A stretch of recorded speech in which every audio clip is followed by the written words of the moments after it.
धरती पर भगवान राम ने अपने सारे काम कर लिए थे। अब उनकी मृत्यु का वक्त सामने आ गया था।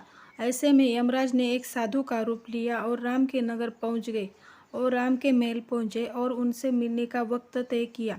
फिर वो श्री राम से मिले और उन्होंने उनके बीच होने वाली बातों को सबसे छुपा कर रखने की शर्त रखी। साथ ही यह भी कहा कि अगर हम दोनों की बातों के बीच कोई भी आएगा तो दरवाजे पर खड़े द्वार रक्षक को मृत्युदंड दिया जाएगा।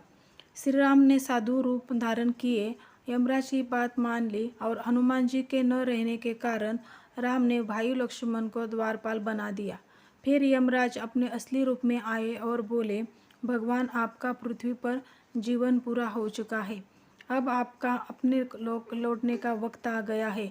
यमराज और भगवान राम के बीच बातचीत चल ही रही थी कि उसी वक्त दरवाजे पर ऋषि दुर्वासा पहुंच गए।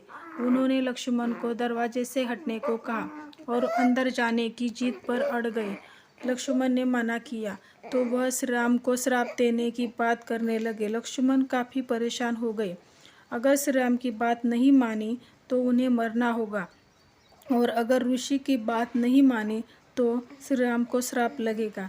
इस स्थिति में उन्होंने एक मुश्किल फैसला लिया और ऋषि को अंदर जाने दिया। बातचीत के बीच ऋषि को देख भगवान श्री राम चिंतित हो गए कि अब उनको लक्ष्मण को मारने की सज़ा देनी होगी।